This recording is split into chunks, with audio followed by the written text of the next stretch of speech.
അന്നൽ ഉമ്മത്ത, ഒരു സമുദായം മുഴുവനും ലവിജിത്തമഴു വലാ അൻ യൻഫഊക ബിശൈഇൻ, നിനക്ക് എന്തെങ്കിലും ഒരു ഉപകാരം ചെയ്യണമെന്ന് ഒരു കൂട്ടം ആളുകൾ മുഴുവനും ഉദ്ദേശിച്ചു.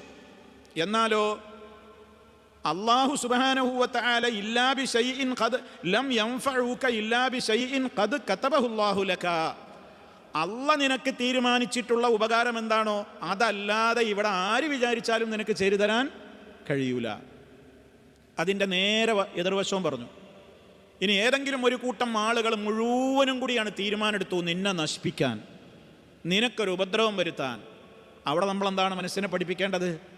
അള്ളാഹു എനിക്ക് തീരുമാനിച്ചിട്ടുള്ള ഒരു ഉപദ്രവമോ അല്ലെങ്കിൽ ഒരു എന്താണോ എനിക്ക് ഏൽക്കാൻ ഉദ്ദേശിച്ച ഒരു ഞാൻ ഇഷ്ടപ്പെടാത്ത കാര്യം അതെന്താണോ അത് എൻ്റെ റബ്ബ് വിധിച്ചതല്ലാതെ ആരെക്കൊണ്ടും ഇവിടെ ചെയ്യാൻ കഴിയൂല. ഇത് നമ്മുടെ തവക്കുലിൻ്റെ ഭാഗമാണ്. ഇത് 5 നേരത്തെ നിസ്കാരത്തിൻ്റെ പിറകെയും നമ്മൾ പറയുന്നുണ്ട്. അല്ലാഹുമ്മ ലാ മാനിഅ ലിമാ അഅ്തൈത വലാ മുഅ്തിയ ലിമാ മനഅ്ത.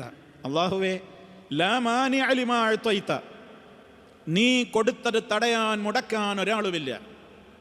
വലാ മുഅ്തിയ ലിമാ മനഅ്ത, നീ മുടക്കിയത് കൊടുക്കാനും ഒരാൾക്കും കഴിയൂല. അത് നമ്മുടെ ഈമാനിൻ്റെ ഭാഗമാണ്, അത് നമ്മുടെ അഖീദയുടെ ഭാഗമാണ്. അത് ഉറച്ച് വിശ്വസിക്കുന്ന ഒരാൾക്ക് എന്തിനാണ് ടെൻഷൻ എന്നാണ് നമ്മൾ ചോദിക്കേണ്ടത്. നമ്മളോട് ചോദിക്കണം. എനിക്ക് ടെൻഷൻ വരുമ്പോൾ അല്ലെങ്കിൽ നിങ്ങൾ ഓരോരുത്തരും നിങ്ങൾക്ക് മാനസികമായി സംഘർഷം അനുഭവിക്കുമ്പോൾ സ്വയം ഉത്തരം കണ്ടെത്തേണ്ടത് അങ്ങനെയാണ്. എന്താണ് എൻ്റെ ടെൻഷൻ്റെ പ്രശ്നം? എന്താണ് എൻ്റെ മാനസികമായ വിഷമത്തിൻ്റെ കാരണം? ആ കാരണം ആദ്യം കണ്ടെത്തണം.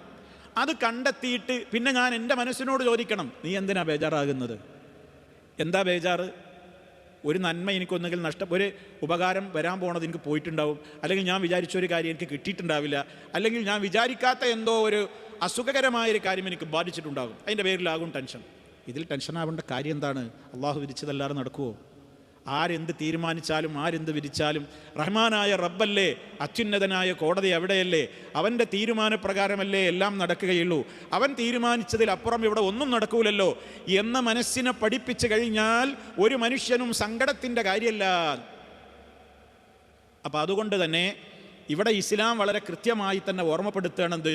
വലൈസ ബിദാരിഹിം ശൈഅൻ ഇല്ലാ ബിഇദ്നില്ല, അള്ളാഹുവിൽ ആരെങ്കിലും തവക്കുലാക്കി കഴിഞ്ഞാൽ ഒരു ഉപദ്രവവും അവനെ ഏൽക്കുകയില്ല. കാരണം എന്തിഞ്ഞ് ബാധിച്ചാലും ബാധിച്ചില്ലെങ്കിലും അതൊക്കെ ആരുടെ തീരുമാനമാണ്? അള്ളാഹുവിൻ്റെ തീരുമാനമാണ്.